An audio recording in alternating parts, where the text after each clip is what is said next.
Welcome to the first episode of Bravo for the B-Side, our weekly podcast where we discuss B-movies and what we can learn from them. For our inaugural episode, we wanted to pick a film that would inspire filmmakers and showcase a success story. So today we're talking about Bad Taste, a film by the great Peter Jackson. Ooh. All right, are we ready to do this? Let's go. All right, bring it on.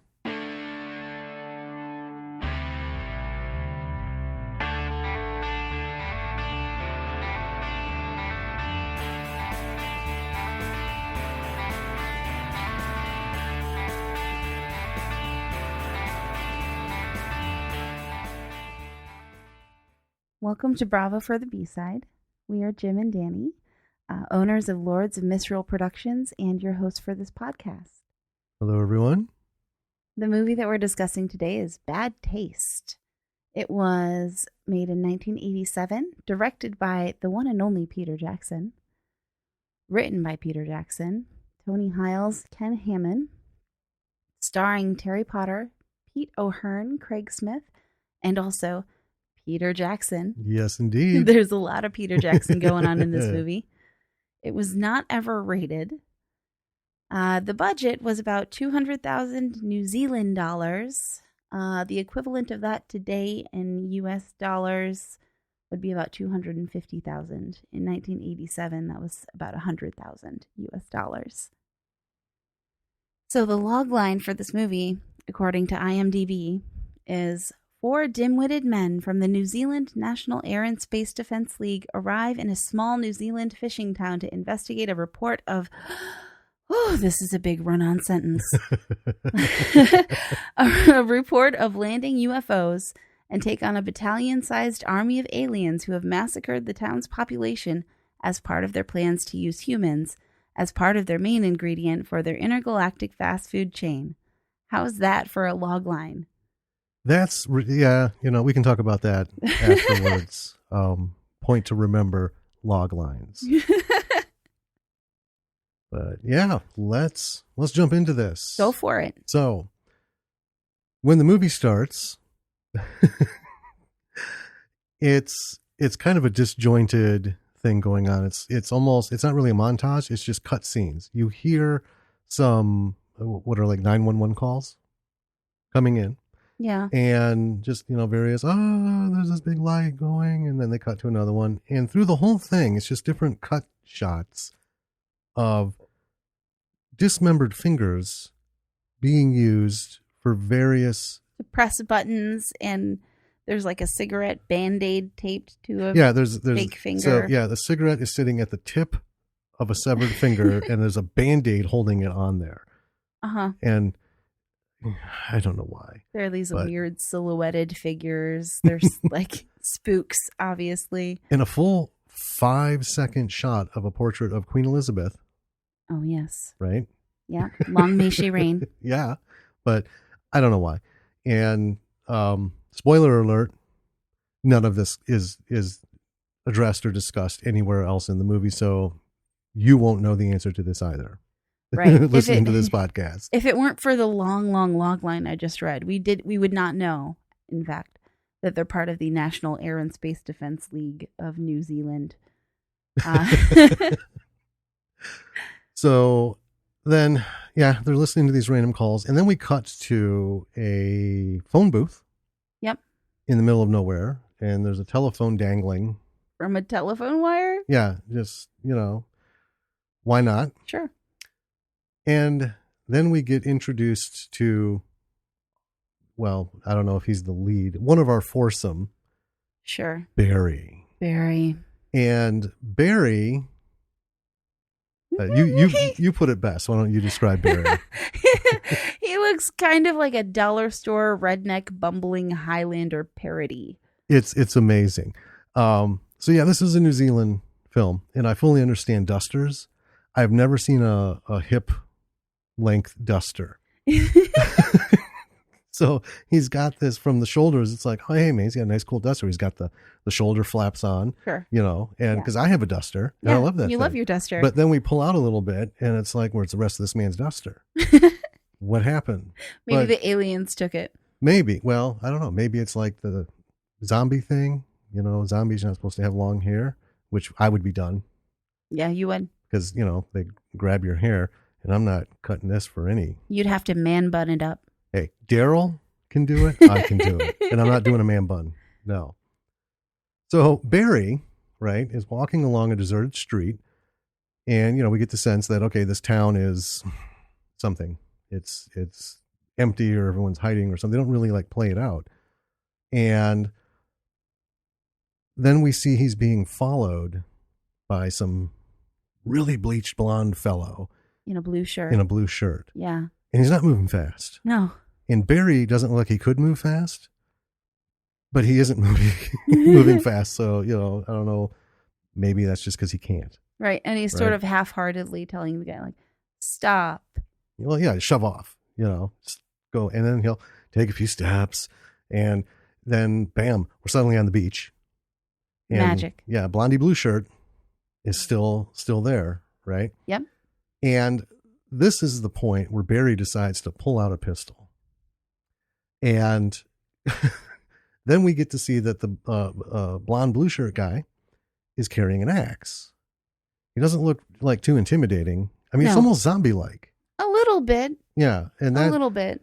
that as we get further in, it'll cover some disjointed things. It's a little inconsistent. So he shoots the guy, gives him a couple like body shots, and apparently nothing happens. And then he gives him a headshot, and it's glorious. Yeah. Yeah, it just completely from the bridge of the nose up, the head goes. There are copious amounts of blood. There's a shot of brain matter hitting the rocks, Yeah. you know, and it's really great. And the guy, you know, falls down at Barry's feet, and you can tell it's a dummy. And that's one thing that, you know, everything in this is practical effects, because in the 80s and everything before, there was nothing super fancy. No CGI. No. And, you know, I mean, this is a low budget, but it looked really cool though. It did look really cool. It was, you know, blood buckets and deli cuts for Pretty much, yeah. So he falls at his feet, and then what's left of his skull dumps the brain out. right. Right. And then we get introduced to our next person, Derek, who is Peter Jackson. Yeah, and I had no idea. He doesn't look anything now Well- like he did when he was that young. No. So yeah, 1987. Okay. Pete was really thin. He was. He wasn't sporting the beard and, Nope. and the stash and everything. He had So the big 80s glasses. yeah, super big Coke bottom. Yeah. I mean, that might have know. been costume, but I don't think it was. Well, he does wear glasses, so Yeah. yeah. But we cut to him, and one of the other reasons we can't tell it's him is because he's standing on a cliff, and he appears to be looking out, watching Barry's situation, and he's talking to him through this ridiculous shoulder-mounted getup. I mean, everything about this is so post-apocalyptic, and it's like this is just one little thing happening.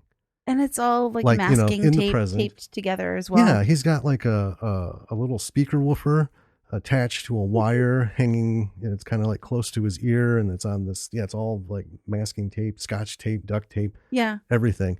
And then he's got what's left of a Like maybe a walkie-talkie or something. an external mic, push button mic Mhm. for a walkie-talkie.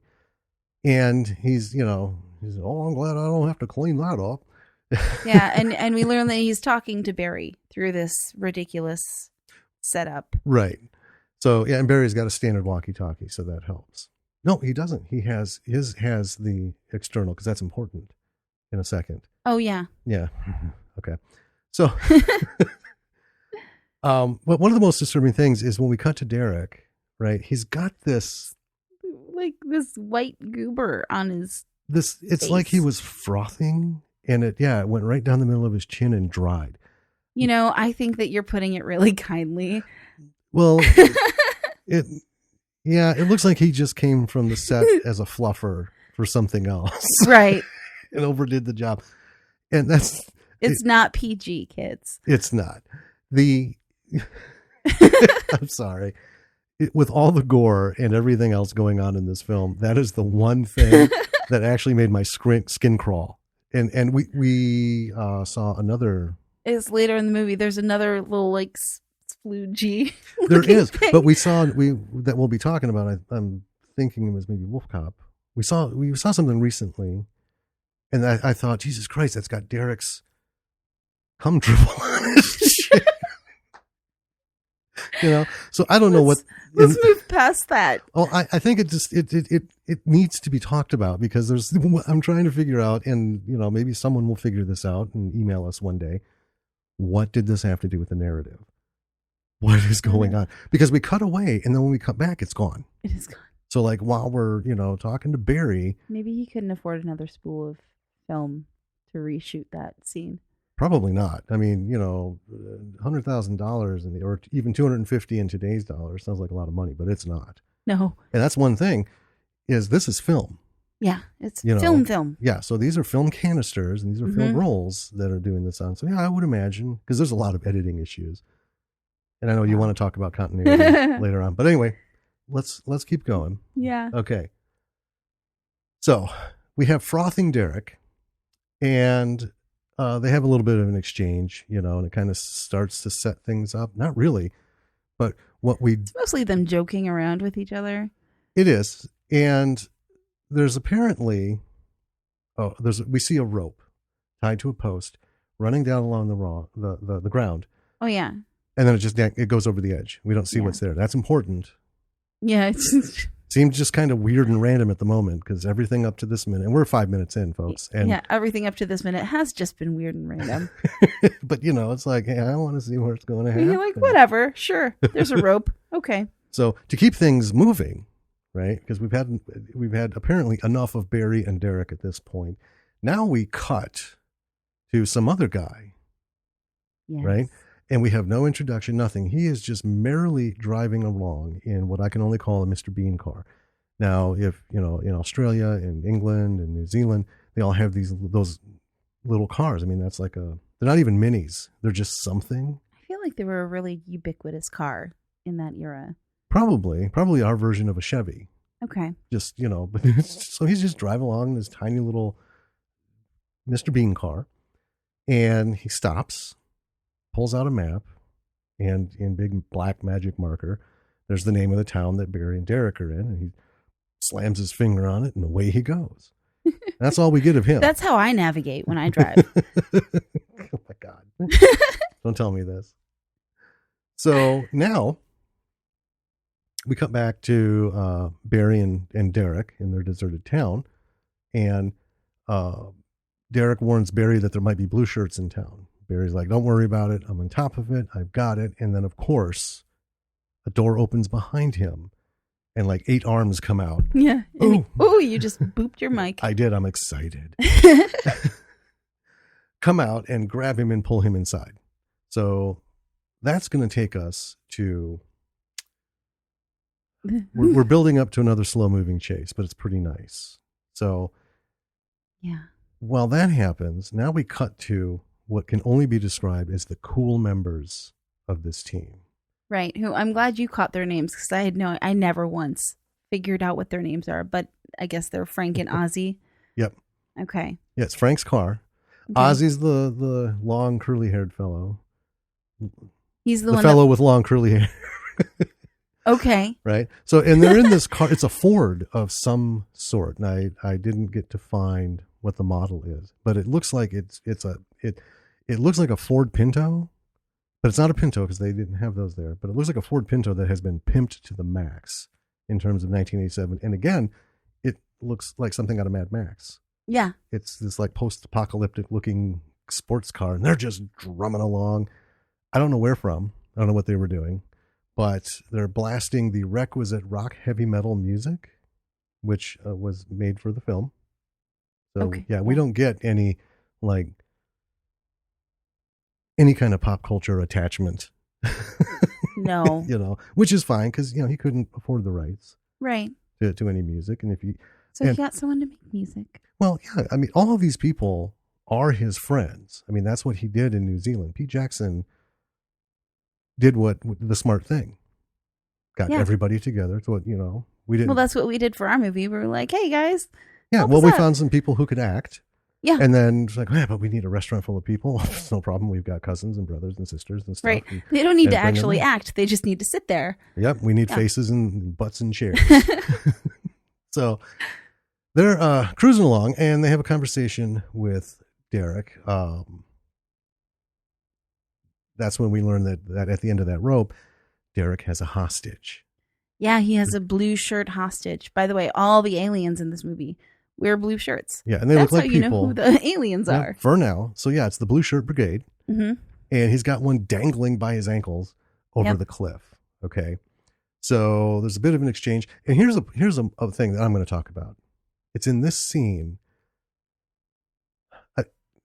It's a New Zealand film shot in New Zealand, but there are some moments when Frank, whatever region of New Zealand he's from, his accent is so thick. Oh my God. It's just like all of a sudden, mouthful He's of marbles. nearly unintelligible. Right?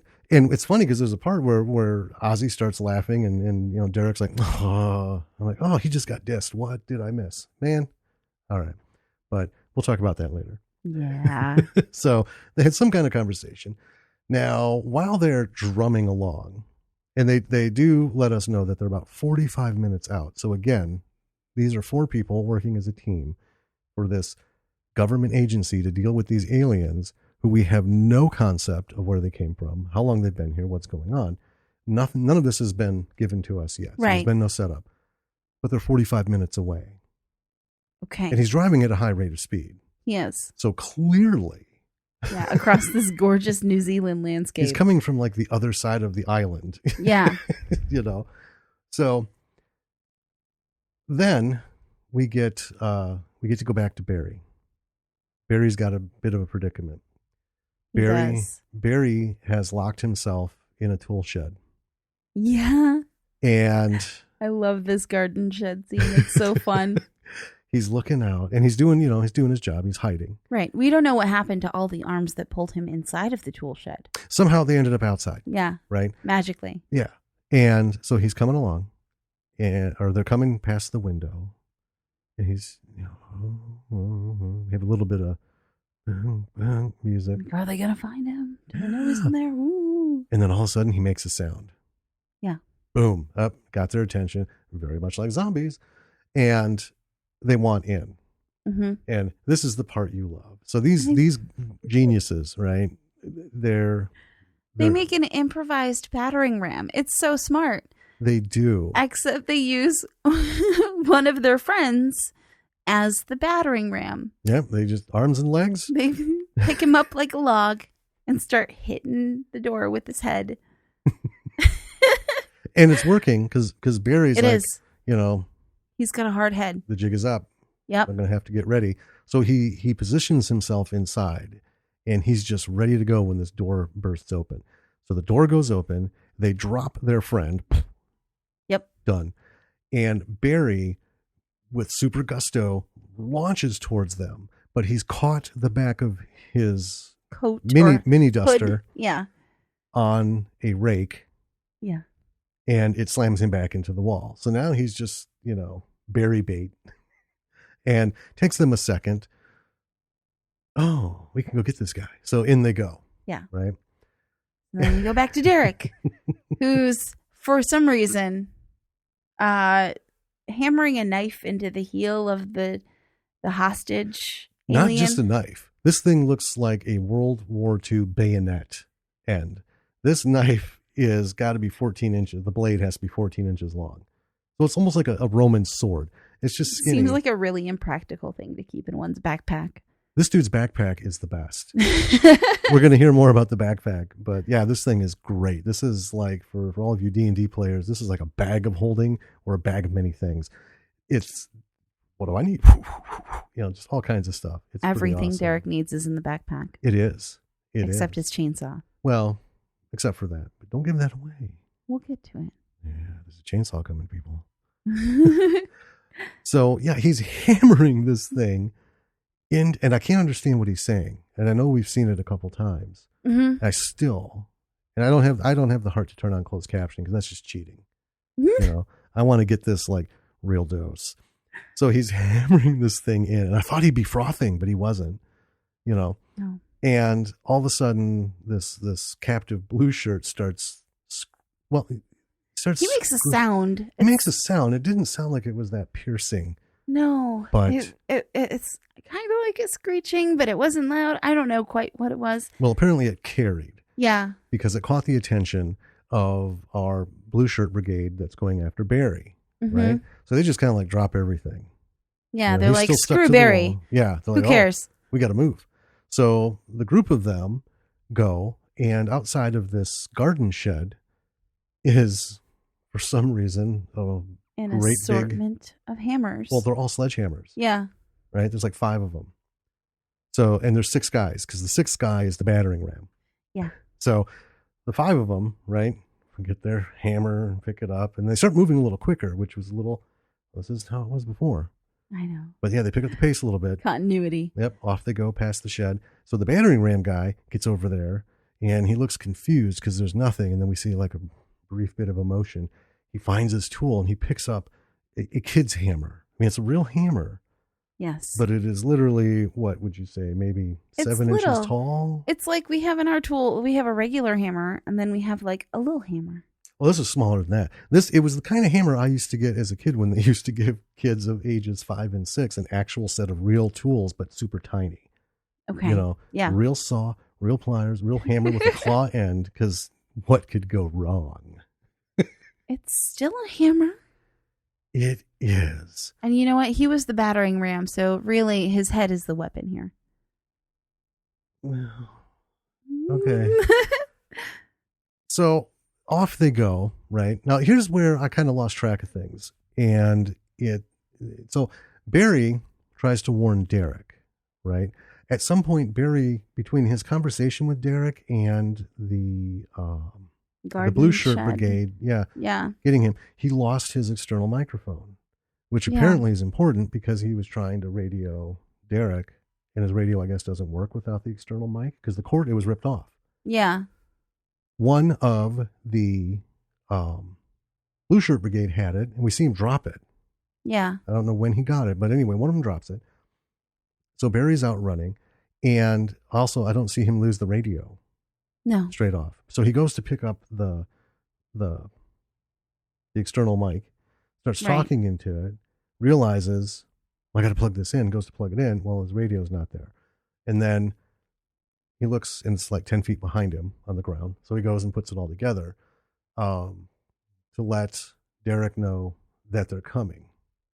Now, this is where the first real showdown man. begins. So Derek stops Hammering. His long so knife. ridiculous. He throws open his backpack, Yeah. right? And now this looks just like a little rucksack, you know, Yeah. kind of like mine. But it's a Right. Mary Poppins backpack. It is, because out falls an assault rifle. Yeah. And he picks it up, and remember, Derek is Peter Jackson. So Yes. there's got to be some kind of latent desire to live the life of a video game assailant. Because for no reason whatsoever, he just starts blasting the trees. And we have lots of great shots. Yeah. And it wasn't, you know, cheap. They had to No. get squibs. They were blowing pieces out of the trees. Yeah. Right? So tiny little explosive charges. But he unloads an entire clip. Just into the trees. There aren't even any blue shirt alien guys there. No, not even a sound. Not No. even creepy music. He's just like, right then. But Yeah. they appear after Right. he's out. So here they come. And Yeah. well, first, Kitty Hammer guy somehow managed to flank him. And there's- Magically. Yeah, there's He's only on the edge of a cliff. There's really. well, not- yeah, he's shooting the only way up the cliff is through the trees, Yeah. right? And behind him is nothing but just Sheer cliff face. 700-800 feet down to the ocean, and somehow Kitty Hammer guy Yeah. is there, and you know, blah Yeah. goes at him.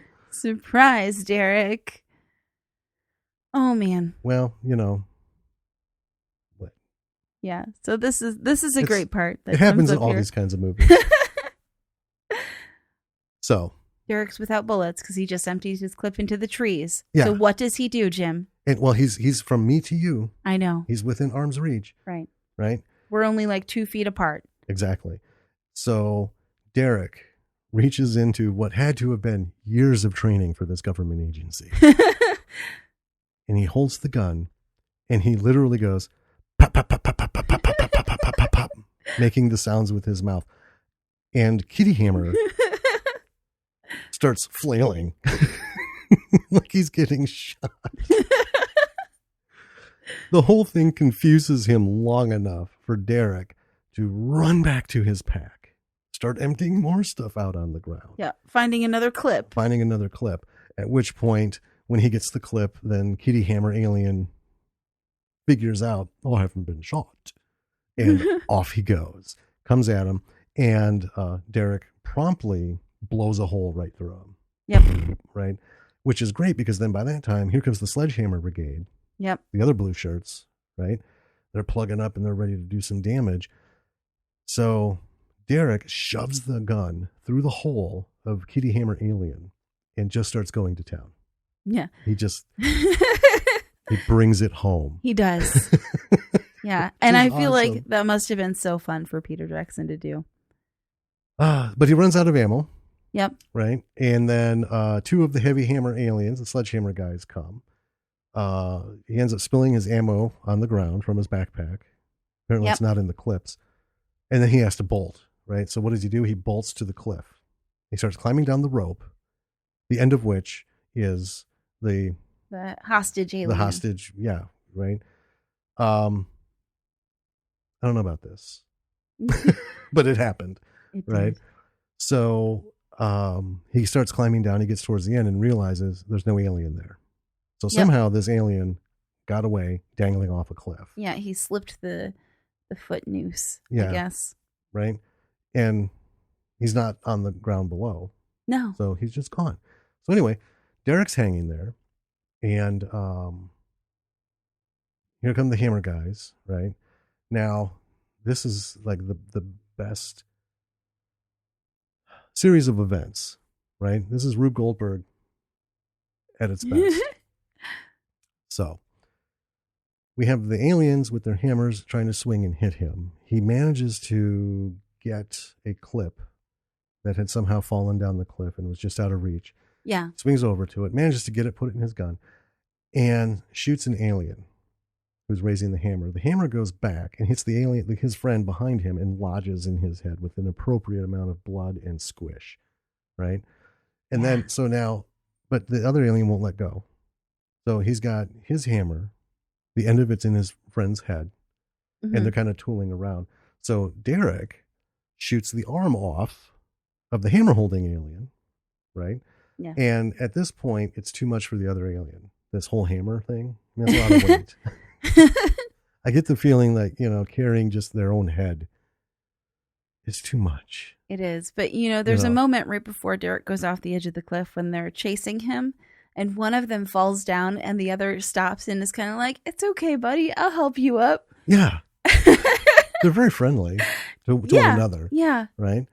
So what ultimately happens is as Derek is dealing with these guys, he looks over, and in the shrubs sticking out of the side of the cliff is the captured alien who doesn't say anything in this whole film. None of them really do. No. The leader's the only one who speaks. Yeah. And he's like, there's a little bit of a kerfuffle, and Derek falls. Yes. And this is awesome. The wide shot of him falling down is they found, I don't know why, but he's in a sitting position. It's like they got a chair dummy. Yeah. They couldn't hey, we need a mannequin. Well, I got one that's sitting down. Good enough. God damn it. All right. Bring it over. So he's bent as if he's sitting. Yeah. So his legs are, yeah. Like he just came from a chair and the whole way down it's bouncing, But it's awesome because when it hits, there is this fountain of blood. Yes. And the ultimate squish sound. Yeah. And we're done with Derek. Yeah, you just see his little legs dangling off of the like thing that he landed on. It's just a big rock. Yeah, Yeah. his legs fell over the edge and just Yeah. splat. I can't make that sound. I wish I could. Yeah, I'm not gonna try. So that, all right, we're down one. And then all of a sudden we cut to Barry, who is just randomly making his way through some trees somewhere. Not the same shots of trees that we saw the Sledgehammer group No. going through. Barry is just running off through the woods. No. My assumption was that he was trying to go towards Derek because he couldn't warn Derek, but he never really gets there. Well, that's what I thought too. But again, we saw the aliens Yeah. take off into the woods, and he was in a completely different set. So, but that was it. It was just like, hey, there's Barry running through the woods. Cut. Now we are back to Mr. Bean car. Yeah. So the Mr. Bean car driver arrives at some houses along the beach. Mm-hmm. Doesn't look like it's really the same town, but hey, just weird. And so he gets out and he has a bag that says Beneficial Relief Emergency Aid Division. And it's in, one word on top of the other. So the letters as you read them down, is bread. Bread. I don't know what that means, but they spend a lot of time. We see a lot of that. Yeah. They keep going back to it. So he's apparently a grifter because what he does is he rips like one of the white handles off of the bag, takes off his tie, shoves it in his shirt collar to make it look like a priest's like a collar. priest's collar, which doesn't at all. No priest wears a winged collar. I would know. You would. It doesn't happen. So anyway, he's going around, and apparently this is a charity that has nothing to do with the film.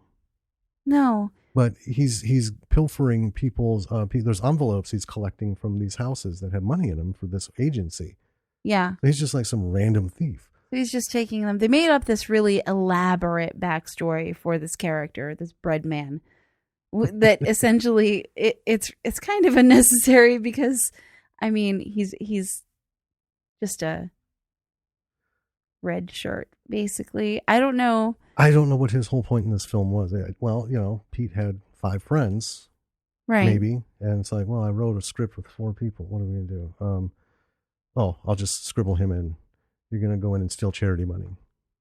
Sure, why not? Thanks, Pete. I really wanted to be in a movie. So, once we see him stealing, we're all of a sudden back to Barry, who is on the horn, letting Frank and Ozzy know that Derek is gone, right? And then Ozzy and Frank are still in the car. So Ozzy looks to Frank and says, "Who's going to look after his aviary now?" And Frank says, "Yeah, he loved his birds." And then we cut to a shot of Derek's body just being ravaged by seagulls. Yes. Plucking and picking him apart. I love that. That was...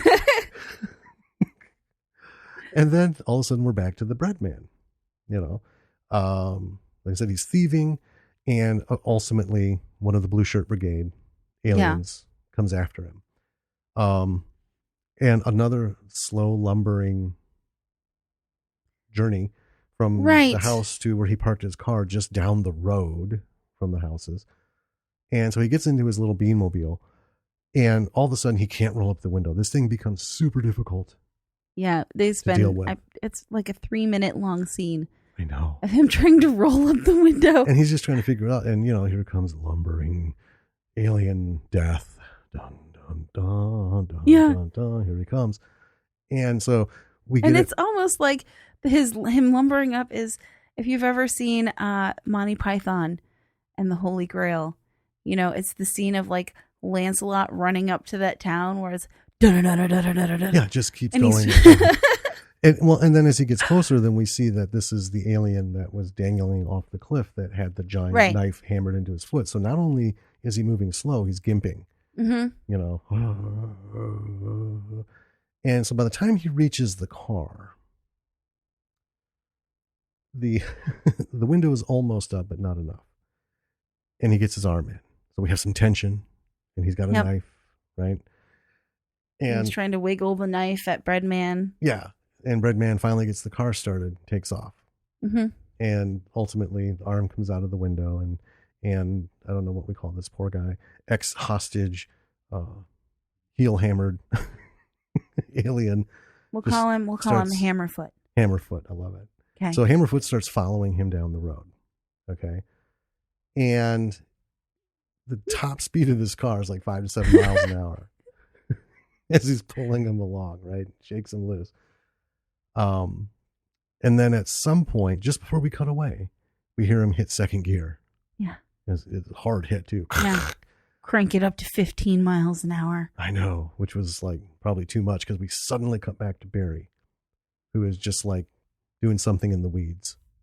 Yeah. And then we're back to Breadman. Yeah.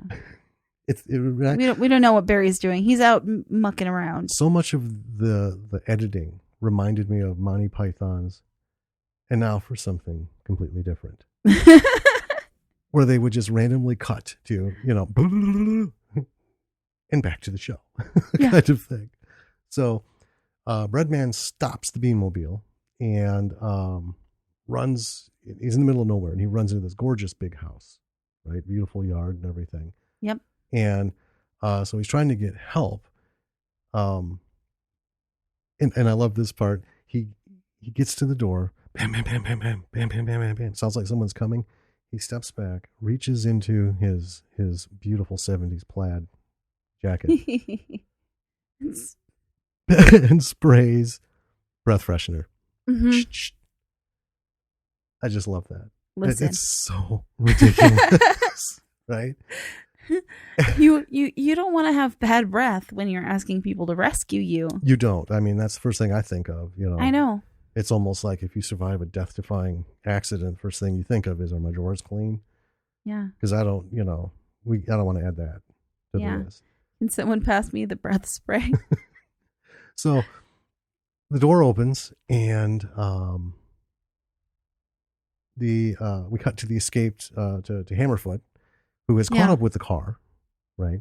Yeah. And he sees the knife that he had dropped laying in the car, but he can't figure out how to open the door. And here's the thing, folks. This is one of the consistency issues. They're like bone ass stupid. I mean, so fucking dumb that you wonder but then they like get it together. So he can't figure out how to open the car door. No. But he does have the wherewithal to go find a rock and smash the window. Right. Right.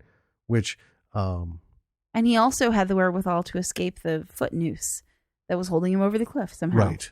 And then hide in the weeds and wait for Derek to be there. That's way easier than opening threaten. a door, especially a car door, especially this little Beanmobile thing. They're known to catch. So, I don't know. Okay. So. As he breaks the window, Breadman gets distracted on the porch, right? Turns around at just the right time. Yep. And then this hefty chef, and this big guy dressed as a chef, comes in and has a mallet in his hand and just puts him down. He has a blue shirt too, but it's not the same as the other blue shirts. Right. Well, he also has his apron, which is, Yeah. So now we're back to Barry, who somehow has caught up to all this madness because he witnesses this happen and radios Ozzy and Frank, who still are not there. I know. This is all taking place in the span of less than 45 minutes, apparently. I know. It's ridiculous. So,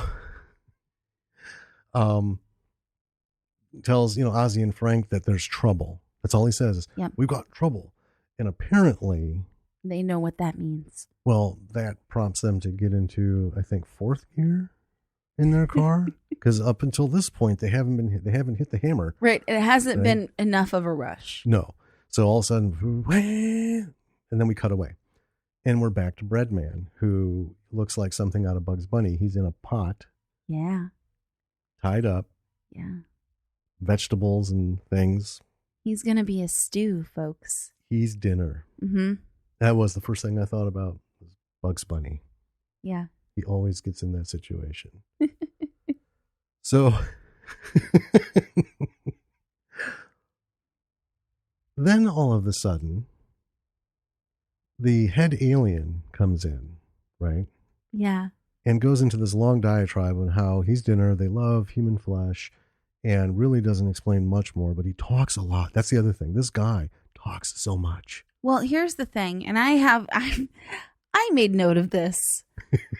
The lead alien, he looks like a middle school principal True. with a broomstick, like Yes. stuck up his ass. That's fair. Yeah. I'll buy that. Okay. And he has the most lines out of anyone in this film, I feel like. Even more than all the main characters, because they have maybe like 2 or 3 words at a time, sporadically throughout the film. Yeah. But this guy, he can actually act. He can. I mean, he does a great job delivering this. Yeah. This, especially later on, we'll get to this big soliloquy of nothing. Yeah. But he really does it well. His voice is really good. Yeah, he's the one good actor in this film. Yep. So look out for Principal Alien.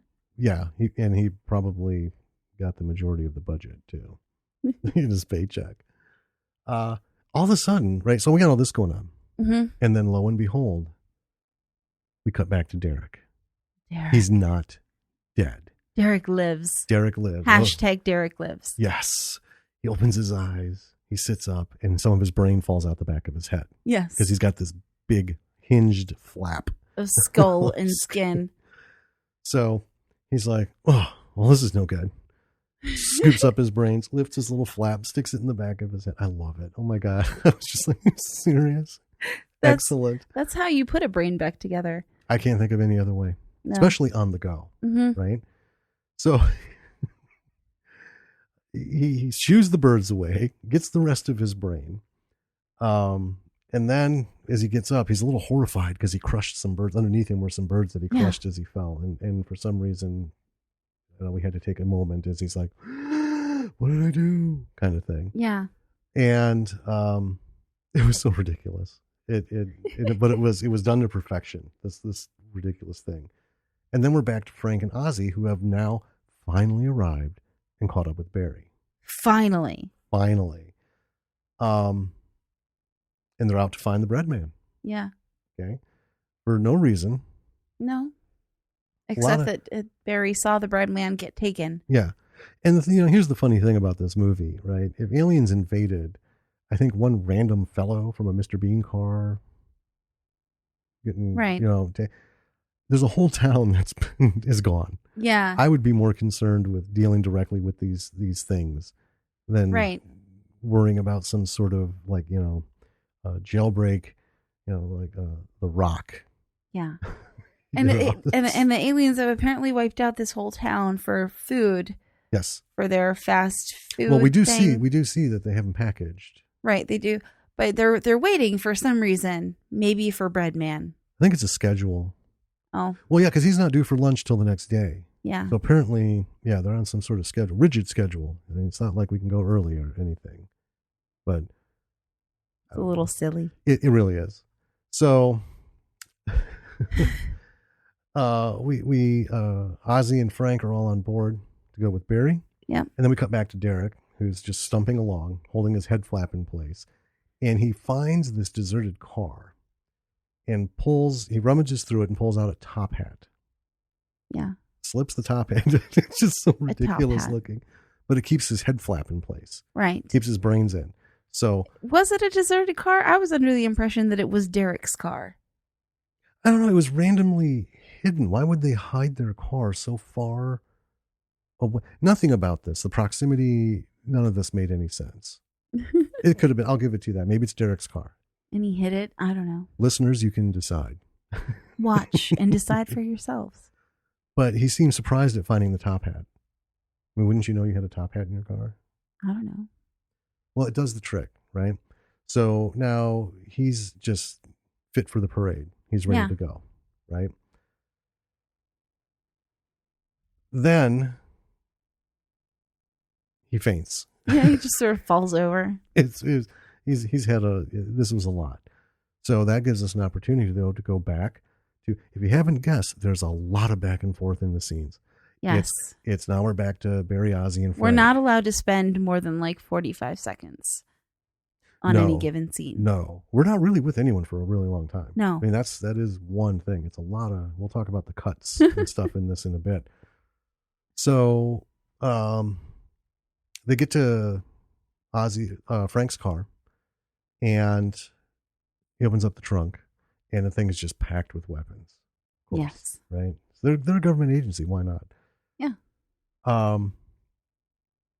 believe it. I buy it. And what's really funny is this whole scene has really slow, sublime music, almost love scene like. And I was expecting, super hard heavy metal, bum, bum, bum, bum, bum, bum, bum, bum, bum, bum, almost like Rocky music that we're stocking up. We're going to go do something. We're going to Arnoldize this thing. Right. Right. There was no Arnold. No. It was more Sophia Loren in a perfume commercial. And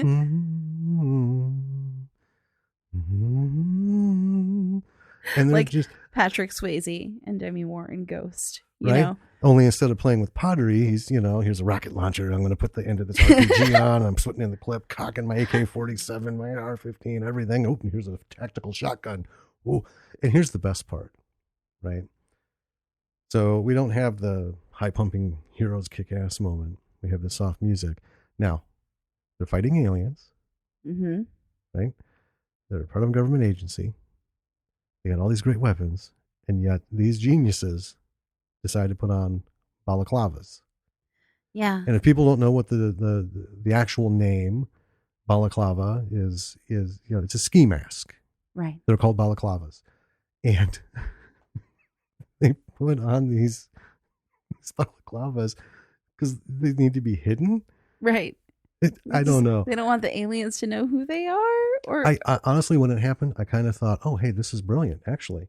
Because if you have, your face and everything hidden, well, the stuntman can really just go at it. You know, that's probably why. There were no stunt. Except there kind of were, though, because there's this later, there's the fight scene, the big gunfight, and these guys are bumbling morons. They're constantly fucking shit up. And then all of a sudden, they're doing these sweet drop kicks on the aliens. Yeah. We're coming to that. We're getting to the end, folks. So back at the house, we get our first hint of what the aliens look like. It's a shadow on a wall. Yeah. As two of the blue shirts go up, and it's the leader in the room. We don't see him, but we see this weird shaped shadow. So we kind of get an idea that it's big and lumpy and creepy. Ooh. Yeah. So this could be something. Mm-hmm. Well, hold on to that thought.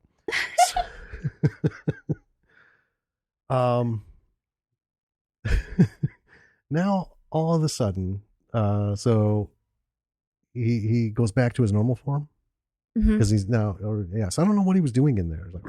This is what I look like. Okay, back to this.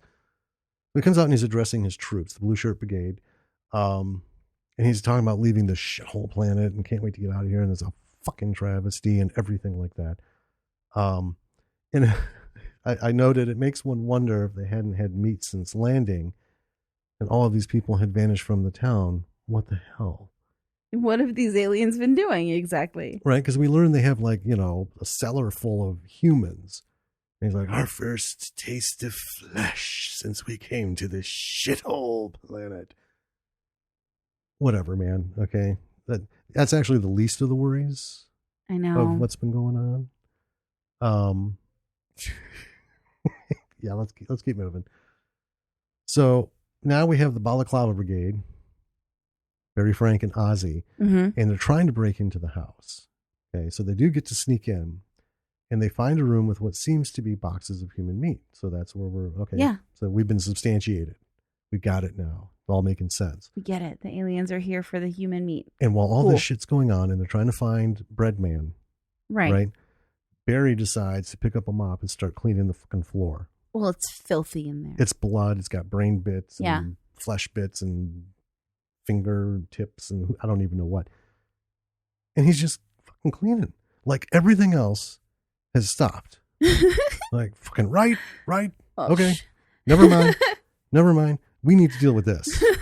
This floor is fucking disgusting, you guys. So- I need to just mop it. Oh, excuse me.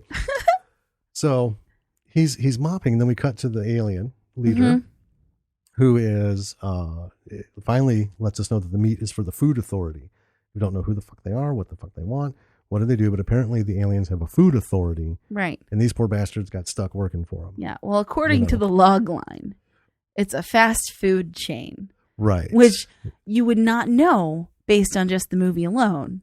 right. You need the log line to tell you all of these things. Well, and let's hope that this is the right log line. I mean, I don't know what the official one was, but I don't know. Pete, if we're wrong, shoot us an email. yeah, it's all love, man. It's all love. So we cut back to Barry, who is still trying to clean, and Frank and Ozzy are like, dude, we gotta fucking go. It's a mess, man. And Barry's just like, we gotta clean this up. We gotta clean this up. And then all of a sudden, they're set upon by a really tall alien. I mean, Blue this shirt. was New Zealand's equivalent to the guy who played Jaws in the Bond movies. This guy, he wasn't like big bulky, but he was tall, like Wilt Chamberlain tall, Yeah. and missing his teeth. I don't know if that was for effect or it's just how he rolled. Who knows? When he showed up on set, It doesn't matter because Left he my didn't teeth last at very home. long. He did not. He was the slowest, dumbest of the group. And they take care of him like toot sweet. Done. Yeah. Right?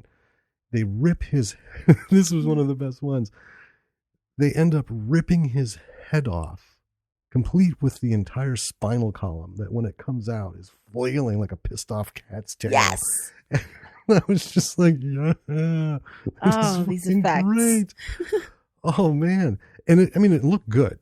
Yeah. It looked good. So now this thing's spraying blood everywhere, right?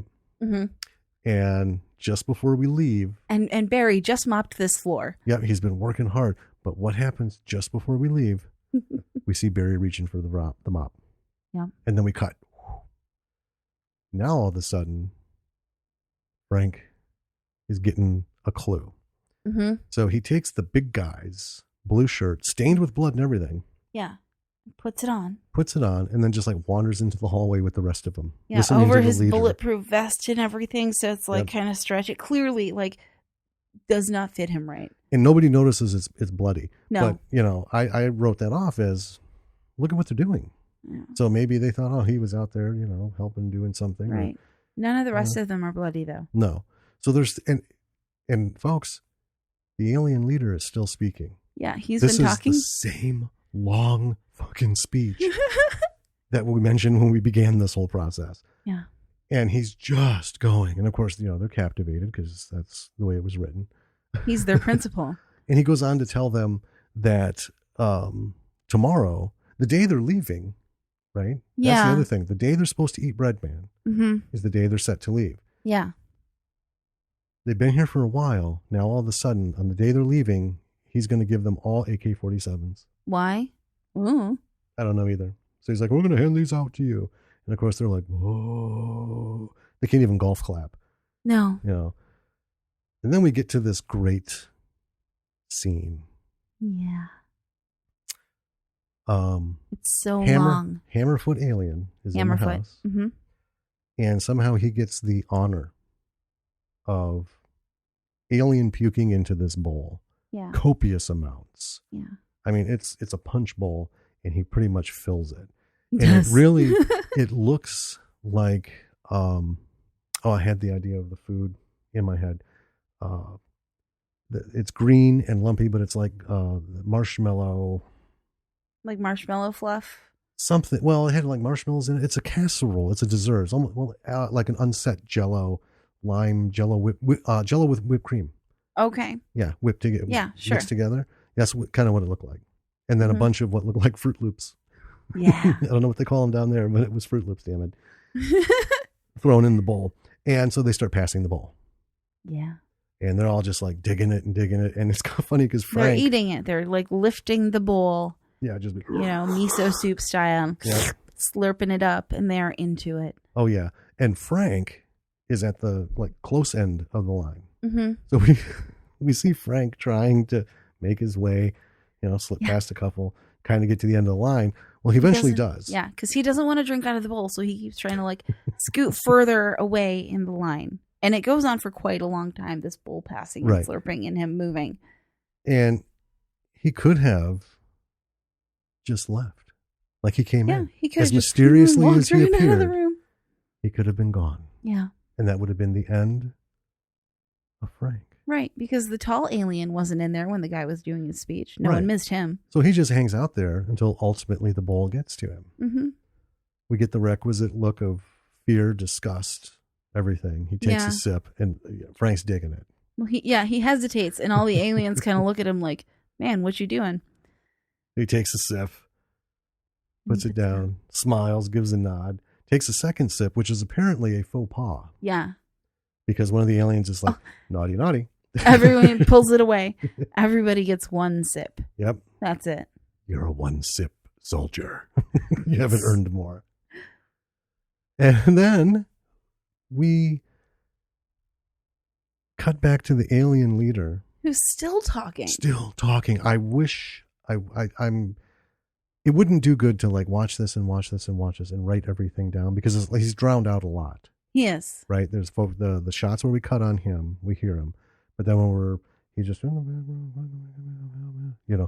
I would love to get my hands on this script and see what was the actual written speech because, oh my God, this man went on forever. Yeah. And wow. So anyway, he's still going on about shit. To me, all the necessary information has been given. We're leaving. We have all of our shit. We're giving you guns. Yeah, and it's time to go. Yeah. What more? Apparently, he's airing some beef or something. So, oh man. Anyway, my thought was, like I said, with everything happening tomorrow, why? And they've heard this because as Frank's there dealing with things, right? Yes. Barry and Ozzy are in the next room laughing at him being stuck out there, but they're hearing this too. I'm like, well, they're fucking leaving. Why? I would just pack my shit and go home. Fuck bread, man. Right? I don't know who this guy is. Well, they're leaving anyway. I mean, our job's done. The alien invasion is over. Mm-hmm. Time to go. I would pack my shit up and go have a snow cone and just wait till tomorrow and then done. Right? Nope. That's not what happens. No. They decide differently. It's so stupefying to a point. So they find Breadman, set him free. Yeah, marinating. Yeah, he's marinating in his little kettle. And then all of a sudden it's morning. And I didn't know there was night. That was the funny thing. Right. There was like suddenly it was afternoon sunrise. When they went into the house. Yeah. And it's suddenly like sunrise. It's dark and the sun's coming up. Mm-hmm. So, okay. So we have morning and heroes are trying to get out of the house. But now all the blue shirts have AK-47s. I know. And they're just like everywhere. And wandering aimlessly everywhere on the grounds, around the house. Right. And the really silly thing is our heroes know that just wearing a blue shirt lets them pass as an alien. Oh, yeah. It would have stumped them completely. Right. So why not just throw one of those on? Right. They could have just walked off. Nobody would have asked a question. Right. Not even where's your AK-47? Well, I don't even know if they'd had any thought to excuse it. No. They're just, and could have been gone. I get the blue shirt reason, right? And the reason is budget. It's really expensive to have a full-on alien suit the whole movie. Yes. Right? But if you're going to do something like that because of budget, you have to kind of consider like, maybe the heroes could probably just wear those and sneak right out of the house. But I guess then we wouldn't get... But that wasn't the story. It wasn't the story. Then we wouldn't get the wonderful scene that comes next. So, yeah. Okay, the guys are still wearing their balaclavas. Frank puts his back on. Mm-hmm. Right, whatever. And they're hiding out. And, of course, one of the AK-47 blue shirts comes rolling along. Stops. And suddenly they have, like, some sort of sense. Yeah. Because, it has that look. You've seen it in all the movies. Stops. Looks like, something is amiss. and then rolls into the room to see what's going on. And then it kicks off. Heck yeah, it does. Big time. Yeah. So, and there's one part in all this that I noted. I'm not going to say too much about it, but if you're going to watch this, and if you watched it, watch it again and look for the gin drinking alien hiding in the library. It is classic. There's a gunshot to the head that is just phenomenal, but you've got to see it. You've got to see it. So like I said, everything kicks off. Yeah. Right. And we just start to get into it.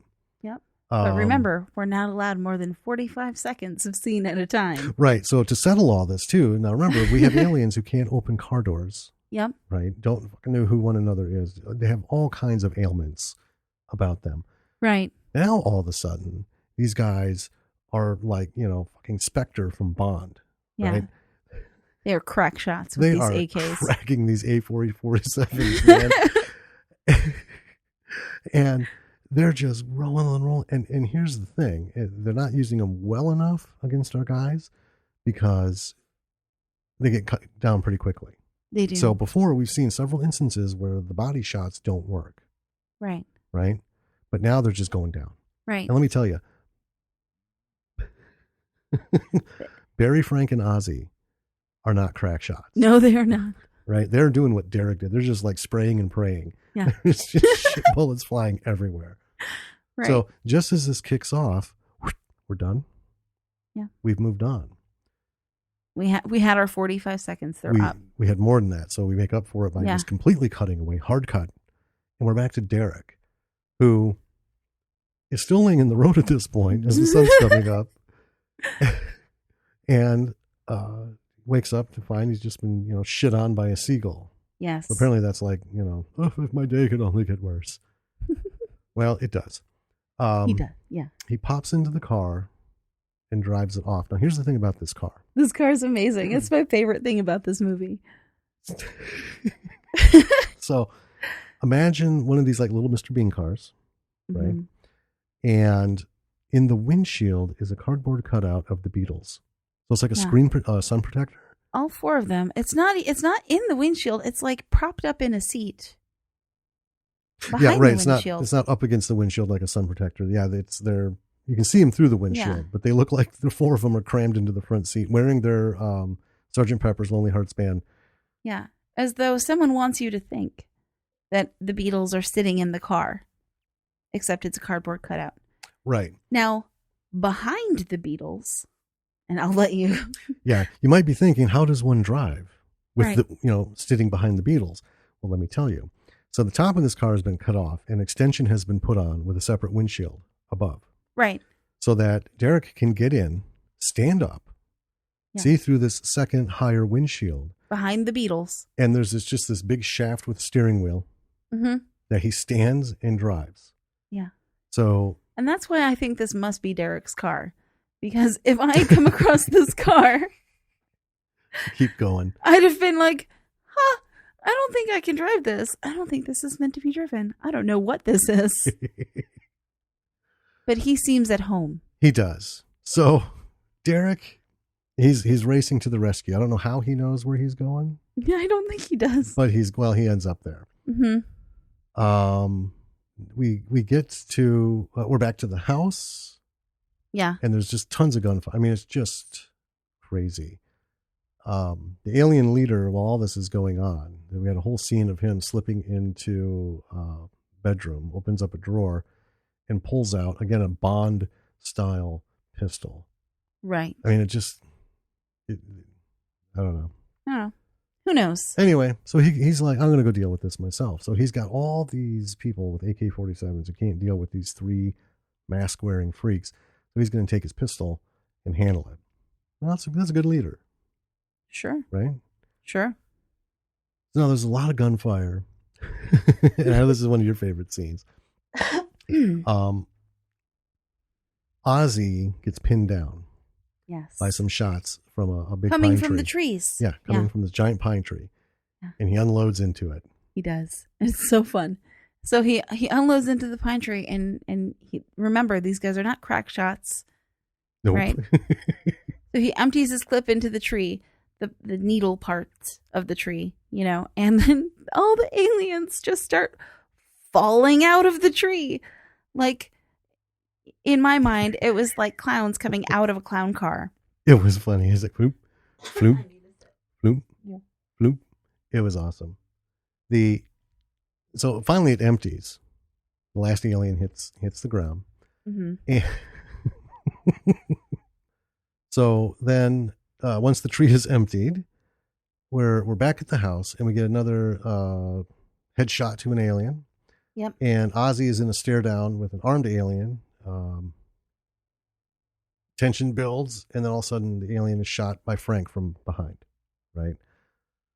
Yep. And then we're back to Derek, who, this poor bastard, is just this head flap thing. The top hat doesn't work out.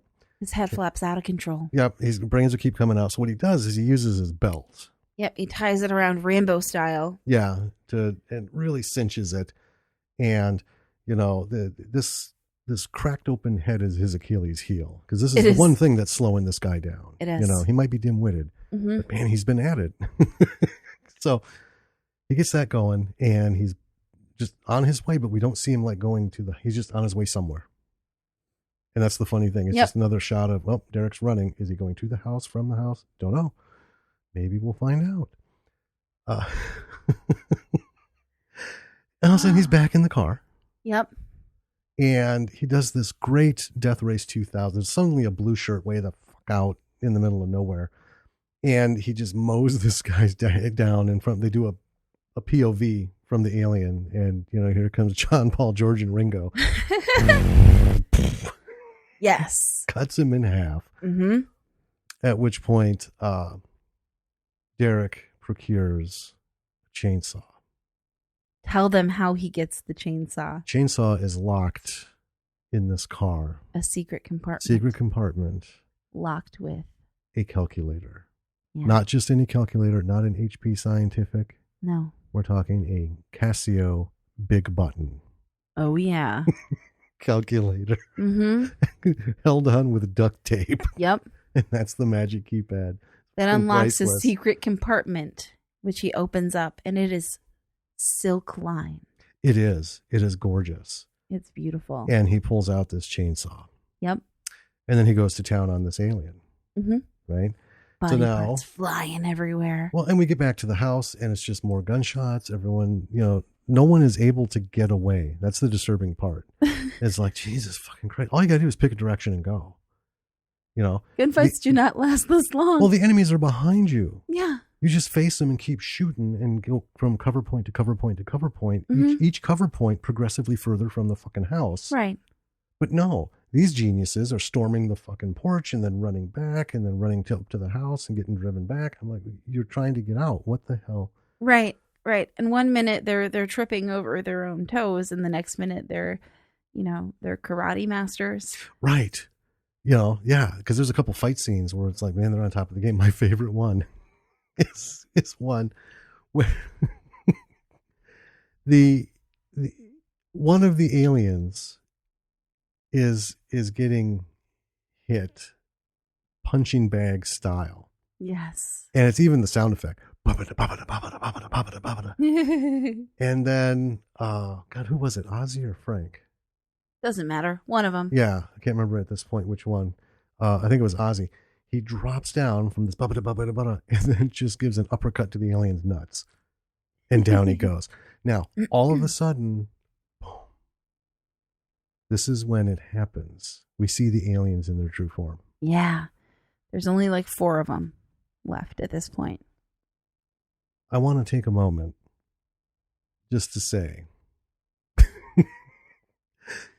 it was gorgeous and it was hilarious because it was not what anyone would have expected.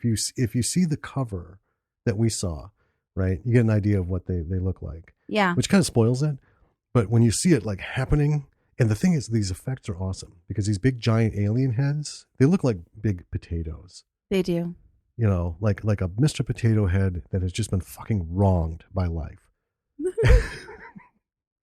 And But here's the thing: the mouths move. Yeah. There's gesticulation in the jaws And in the eyes. the eyes, and then in the temples too. So Yeah. So these things, these prosthetics are actually pretty goddamn good, and you know that it was bargain basement stuff. I mean, this wasn't, like Pete Jackson didn't call up, Greg Nicotero, who at that time anyway was making effects that looked like that or worse. Right. Because this is 40 or 30 years before he became, big and had his own company and stuff. But anyway, they were pretty good. But here's the thing. The heads, as much as you're like, man, that's pretty fucking good, then you get to the rest of the alien. The back of their pants, all of them have exploded because they have these giant ass protuberances. Yeah. They're big old pointy butt cheeks. Pointy doesn't even do it justice. Pointy is Mr. Spock's ears. Okay. Right? Mm-hmm. These look like giant fucking flesh-colored harpoons that have jutted out of their ass. And it makes them walk really weird. It does. And they also have shoulder protuberances, like the ass ones. Same kind of thing.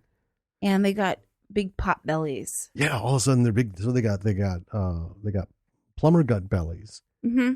They, instead of plumber crack, they've got these giant protuberances. And it's funny, all of this, it does look good, but Pete did, and you can tell it was intentional. The chief alien, all of his head and his protuberance and stuff really looked like, you think, man, last thing I want to see is a 80-year-old skinny man's ass. Well, you see it, only it's pointy. Yeah. So they did make that distinction. The showdown just keeps going. Garrick shows up. Finally, instead of charging into the house, decides to cut a fucking cartoon style outline of himself in the wall. Yeah, the door's 1 foot to the left of him. Exactly. He breaks open the chainsaw and cuts a Derek-shaped hole in the wall, makes his entrance. And when he does, he saves Frank and Ozzy, because Barry is always fucking gone. Yeah. We don't know where Barry is right now. We paused the movie at one point to have a cigarette. And we're like, where the fuck is Barry? Did we miss something? The guy is never around. Right. So Derek comes in, and it turns out he wasn't actually saving Frank and Ozzy, because he starts going after him. They run off. Apparently he's gone batshit crazy. So then he stops, undoes his belt, scoops up a bit of alien brain, and sticks it in his head. Sticks that in his head flap, seals himself back up, and then starts running through the house. So it all happens real quick. The alien leader runs into what looks like a fucking broom closet, which is apparently the control room of the spaceship that is the house. Right. And he's like, okay, we're out. So he turns the key. Things start happening. Yep. And then he starts doing this window-like crank, like he's rolling up a window or something. And all of a sudden, the whole lawn has become AstroTurf and is rolling up. Yes. And like a big skirt. Yep. And at some point, Derek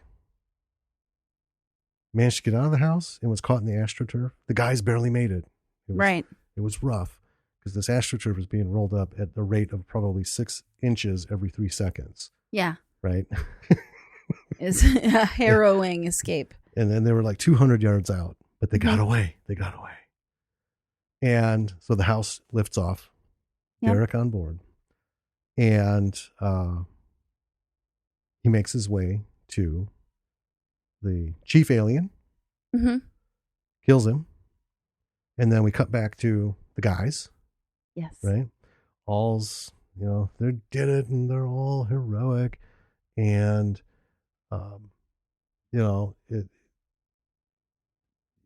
I don't know. It just didn't feel like, yay, we won. It's more like, whew. That's another one we just managed, Yeah. Just barely got by with the skin of our ass. Fine. And then we cut back to Derek, who is now sitting in the control seat, looking into the camera. I'm born again. Well, but you didn't really mention how he killed the leader alien. Oh, God, yeah. Yeah. Do you want to do that? So they're in space, and Derek suddenly realizes that he's in space because he got stuck in the house. And so he sees Earth off through the window and he's like, oh. So the alien leader is walking around and he heard Derek or smelled him or something. Right.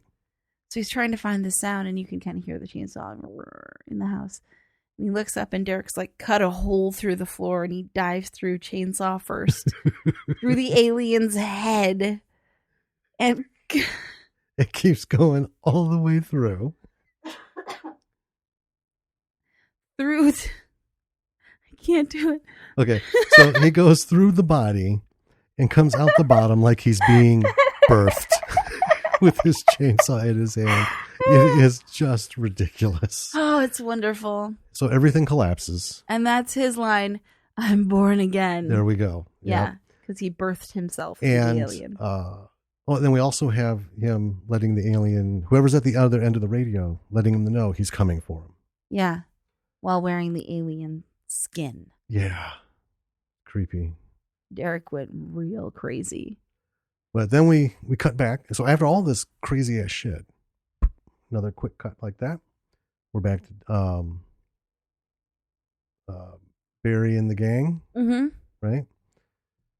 Who, again, where the fuck has Barry been? But here he is with the bread man. I think they were off canoodling somewhere. Yeah, he's just randomly with the bread man, and they're waiting for Ozzy and Frank to pick them up, which they do. And then we get some music, and they drive off into the sunset, and then we have credits. Oof. That's the movie, folks.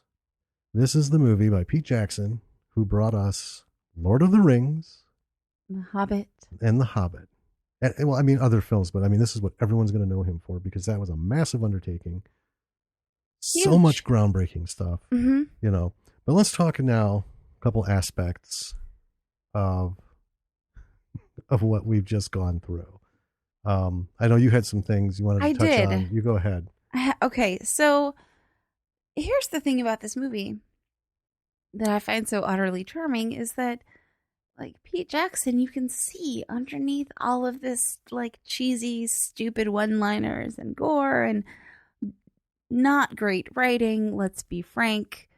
You know, he's got a real talent underneath it all. There's some really good shots in this movie. You can see his style. In the beginning, it's very kind of film school, the like little spy shots of the tape recorder and the finger pressing buttons and right. You know, those are all very film schooly shots. They're well framed. They are well framed. And in spite of the discombobulation of all of this stuff in the beginning, yeah, you just look at it and you can say, oh, this isn't just someone who thought maybe I should do this, maybe I should do that randomly. Right. This is very identifiable to, you know, standard film. It is. And he does know how to build up tension. You know, there's the shooting around the puke bowl, which goes on for a long time, but like you feel in that scene, you're like, okay, I get it. You know, Frank doesn't want to drink from this bowl. Nobody wants to drink from that bowl. Let's see how this happens. And this is a thing that happens in a lot of B movies is that they're in a house and they're shooting around the house. Mm-hmm. And you're like, there's no way this house is laid out like that. What the hell is going on? But this, you can tell, like, there's a clear layout of the house, right? Mm-hmm. You can kind of continuously follow them from room to room. He has other continuity issues, but that's not one of them. Right. He cleverly showcases the special effects. He does. He very cleverly does that. And I mean, those shots are great, right? He also really knows his background. And anyone who's watched Lord of the Rings or The Hobbit knows that he loves New Zealand. He's a New Zealander, right? And as I was watching this movie, I made a note in my notes as I was like, God, is New Zealand really just like chock full of these gorgeous vistas, or is Peter Jackson just wonderful at finding them? No, they're everywhere, but he knows how to use them. Yeah, and he frames them really well. He does. And it's great because this movie has a very kind of like hillbilly feel to it. But now and then you get one of these beautiful panoramas and you're like, wow, this is beautiful. This is really well framed and shot. It's not really unsettling, but it almost is. Because the whole thing is camp. I mean, it's everything you would expect from this movie, this kind of movie. Yeah. And then all of a sudden, Jesus Christ, that's gorgeous. Yeah. You know, we have a moment for repose, and and then we're back to the craziness. Right. And you know, the kind of thing that I take from that is that, you know, innate talent, if you have the talent, if you know your stuff, no matter what your budget is, there's some part of that that's going to come through in your filmmaking, Exactly. in your writing, in whatever it is that you're doing. And it does. It does. It does. I mean, there's a couple of points. I'm going to bring up a couple quick. They're not really that in depth. The dialogue is bad. It's real bad. I mean, again, I don't know what Principal Alien has been fucking going on about for the last 20 minutes of the film. Yeah, the dialogue is bad. The acting is bad. Yeah, you know, and it's very amateuristic. That's the thing. Yeah. The acting is amateuristic, but you expect that because these are, you know, people just starting out, and that's one of the attractions to B films, Mm-hmm. right? Very rarely do these independent B films catch a major name, Yeah. right? But there have been. There have. But mostly, you know, it's people who are just starting out, learning their craft.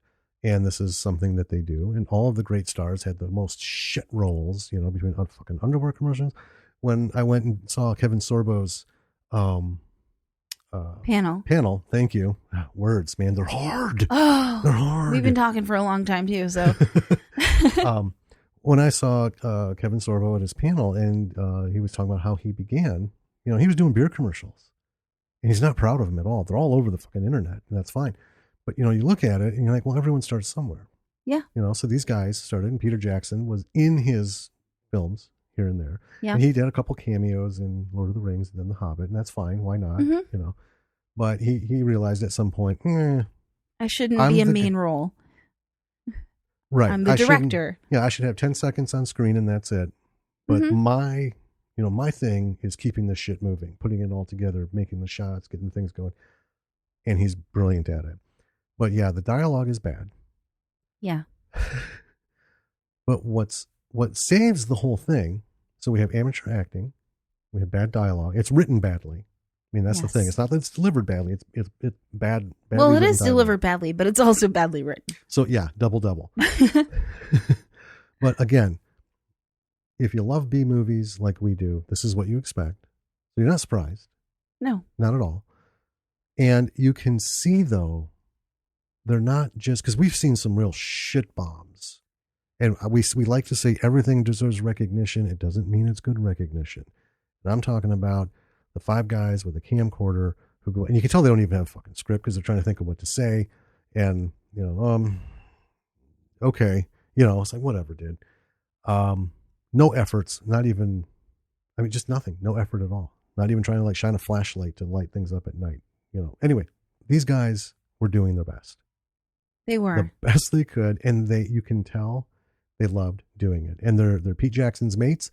And you can tell that too. Yep. And, you know, we would do it. You know, if we had a friend who was a director, we'd be like, hey, you know, we've got boxes sitting right behind us. We got boxes of scripts. We do. Right. And, you know, I would love to have a troupe. Let's get this together. You know, I don't know if we could raise $250,000 at this juncture, but not maybe at this point in our lives. I don't know. But maybe in the future. I don't know. But yeah, anyway, when you're out there, so this is for actors, number one. The thing I would say to do is when you see movies like this, right, go ahead and feel free to criticize. Don't fall into that, God, I'm just starting, so I can't. Yes, you can. You're an actor. Doesn't matter if you're a good actor, a bad actor, a veteran actor, or a new actor. You're an actor. Wrap yourself up in that and do shit in front of people. You know, don't wait until someone gives you a script and says, all right, I got $500 and a camera. We're going to film this. Don't let that be the point where you're like, oh, so that's what I look like. Hey. Okay. We have iPads. We have tablets. We have phones. You can record yourself doing anything. Find a bunch of your friends. And the assholes in your friend group are perfect for this. Act for them and tell them, let me have it, honestly. Yeah. And listen with an open mind. And, you know, it's called taking notes. They're giving you notes. When someone says, Jesus Christ, man, that was pretty bad. That's called a note. if you don't already know. And listening to all this stuff is called taking notes, Yes. right? And take it seriously, you know, and ask them questions. Don't just take, oh, Jesus Christ, that was bad. You know, well, what was bad with it? Right. Tell me what made you go, ooh, that was shit, and then work on it, right? Because here's the thing: if you can get yourself, you know, get the practice, get it in there, get those acting muscles pumped up, when you're confronted with bad dialogue, excuse me, poorly written dialogue, you can make it work. In some cases, not all the cases, because there's some shit that's so badly written. Not Olivier couldn't fucking mop that up, right? So, you know, do your best with it. Now, the other thing is that I wanted to point on was the writing aspect of it. Dialogue is hard. It is hard. Because I started out as a kid, you know, writing short stories, and so did you. Yeah. And writing a novel or writing a story is way different than writing a script. And we had to make some adjustments when we shifted to script writing. We did. And dialogue is difficult because in a script, it has to be right now, right here, right now. Person A, person B, person B, A, person B. And it has to be like you have a conversation with someone. It has to follow that tempo. And I look at the first draft we did of our Plan Z script, and I'm like, whoo, boy. That was something. Did we have some things to learn? And we did. We did, and we did learn them. We did. So keep at it. Yeah. You know, that's really what I got from this is pour yourself into it. Make the best shit movie you can. Because our short film, we're going to talk more about that as these podcasts go on. I'm going to just tell you right now, it's a heaping piece of shit that I'm trying to put together. So we'll have a whole episode on that. Right? But we know what it is. We'll tear apart our short film in an we're episode. going to. See, and that's the thing. But you know what? I'm very proud of it. And I know you are too, because we got it done with no money. We'll get into that later. But do that to yourself. Don't be afraid to rip yourself apart. Don't be afraid to improve yourself. You know, take it on the chin and then just keep moving. Because I tell you what, one of the reasons we want to do these podcasts is to talk about these movies. Yeah. Because we love B movies. But also every B movie has a lesson because most of these, you know, cult classics and stuff, these people have moved on to the A-list. And doesn't have to be your goal. But everybody starts somewhere. And that's why I wanted to do this one first. Yes. Because Pete Jackson made it. He certainly did. Right? He got trusted with an enormous amount of money for a project that was unheard of. Yeah. And it had full studio backing. It's not like he just went out and spent 65, you know, I don't know how much the total Lord of the Rings was. We'll get that some other day. But hundreds of millions of dollars overall. Right. Right. Didn't just like, all right, mates, in the garage. Let's get at it. Yeah. And you watch this movie, and that's the thing. I want people to watch this movie and be like, Pete Jackson made this. Yeah. And see how much fun. You can tell they were having fun, but you also can tell that Pete knew what he was doing, and it was business. Right. Right. And, you know, he's cutting his chops. Yeah. That's the thing. Yeah. And you know, watching this, that he knew that this was not going to win at any festivals. Like, Nope. This was not going to make a lot of money in return. No. I mean, it might now because of who he is now. Well, exactly. And that's the thing, you know, but yeah. See this, if you haven't seen it, please see Bad Taste. It is on Amazon Prime. It is on Amazon Prime right now. Right now. Yeah. As of this recording. Yeah. So, yeah, who knows? But anyway, find it. Because I tell you what, I can promise you it's in the dollar bin somewhere.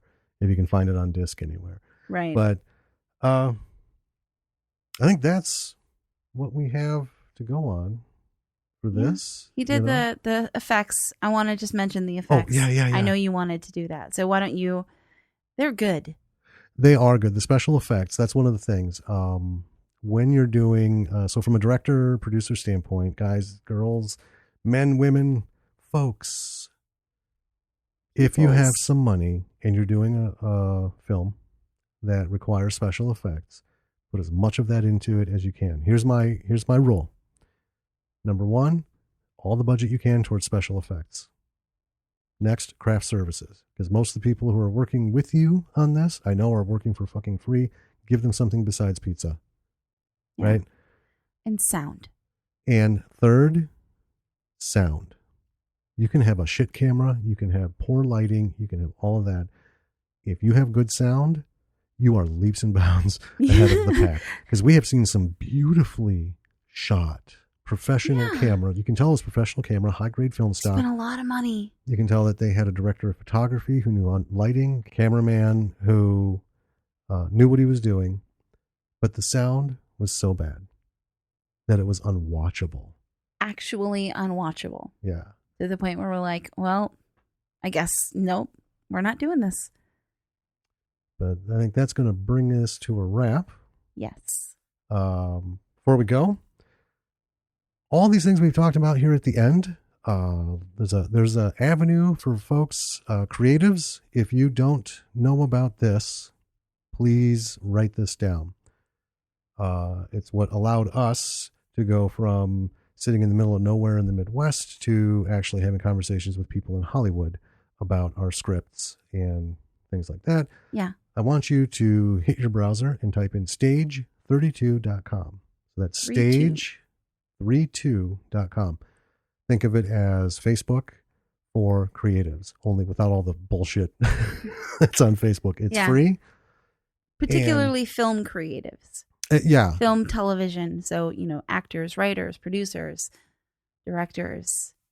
Even if you're gaffers. involved, if you're involved in it, it's for you. So I'm going to highly recommend that. No, they're not sponsoring us. No. It's worth it. So free tip to everybody, stage32.com.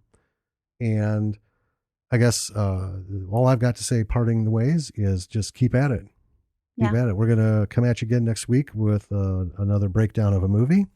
Yep. And what watching that movie can do for you, aside from entertain you, hopefully, with some tips. And we'll just keep it rolling week after week, folks. We sure do. So thank you for listening.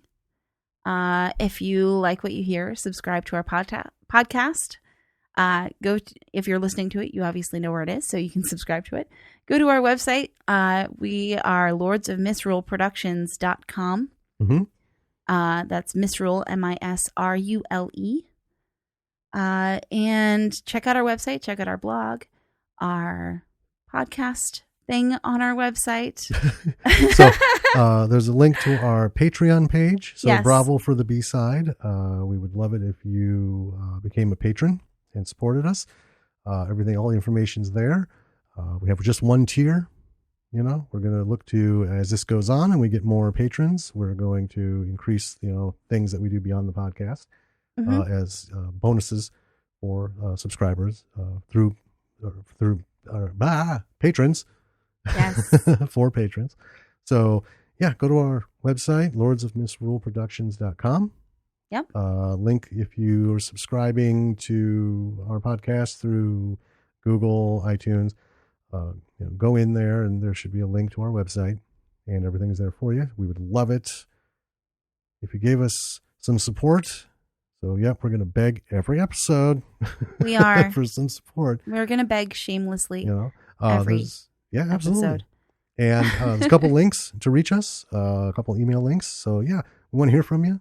If you're not a patron, that's fine. It's a podcast at lordsofmisruleproductions.com. Yeah, even if you just want to know a little more about us. Yep, you don't have to type it out. Just hit the link. So until next week, folks, I hope that you see a great many wonderful B-side movies and relish them.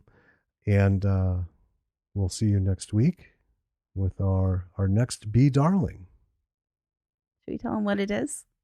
No, not yet. Okay. Thank you for listening to Bravo for the B-side, where we appreciate B movies and we love them. Good night, everybody.